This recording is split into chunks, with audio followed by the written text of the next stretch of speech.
Assalamualaikum warahmatullahi wabarakatuh.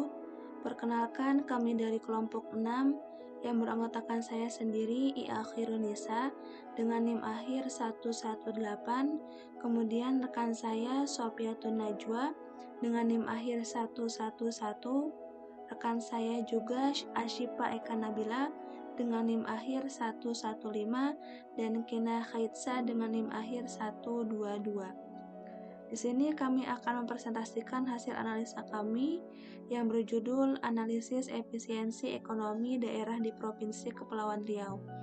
Nah, di sini kami memiliki DMU-nya itu Karimun, Bintan, Natuna, Lingga, Kepulauan Anambas, Kota Batam, dan Kota Tanjung Pinang. Nah, kemudian di sini untuk inputnya itu ada jumlah tenaga kerja, investasi daerah, belanja modal pemerintah, dan luas lahan produktif. Kemudian untuk outputnya itu ada PDRB, pertumbuhan ekonomi, jumlah wisatawan, dan jumlah UMKM.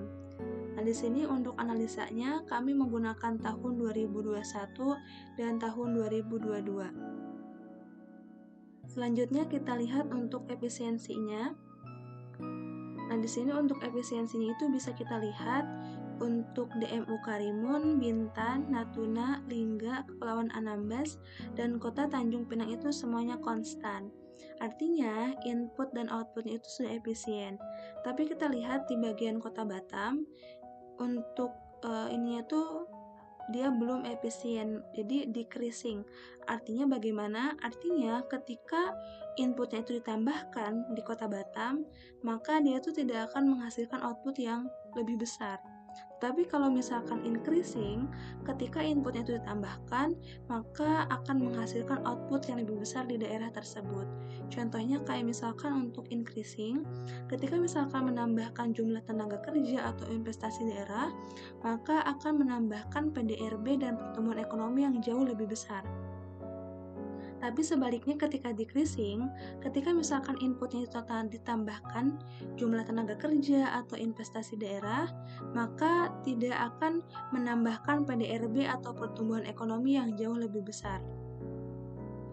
Nah, selanjutnya kita lihat di bagian slack-nya. Nah, untuk slack inputnya itu di sini sudah konstan, tapi untuk di bagian Kota Batam untuk slack-nya masih berlebihan. Untuk input slack-nya masih berlebihan, artinya perlu kita kurangkan agar lebih efisien. Nah, kemudian juga untuk output slack-nya di sini untuk bagian PDRB. Untuk PDRB ini bagian outputnya dia bisa bertambah sebesar 1938 tanpa harus menambahkan inputnya. Begitupun untuk yang bagian pertumbuhan ekonomi, dia bisa bertambah outputnya sebesar 0,58 tanpa harus menambahkan inputnya. Selanjutnya kita lihat untuk targetnya. Nah, untuk target di bagian inputnya itu di sini di tahun 2021 kemudian tahun 2022 bisa kita lihat di bagian Karimun ada peningkatan ya, yang awalnya 85 menjadi 89. Begitupun untuk di bagian investasi juga ada peningkatan setiap tahunnya dari tahun 2021 ke tahun 2002. Selanjutnya kita lihat di bagian outputnya.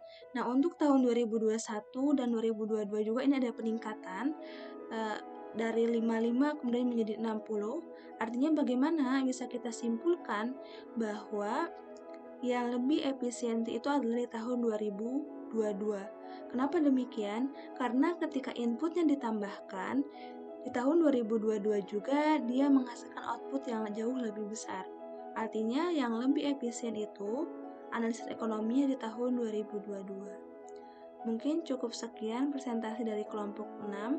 Kurang lebihnya kami mohon maaf. Wassalamualaikum warahmatullahi wabarakatuh.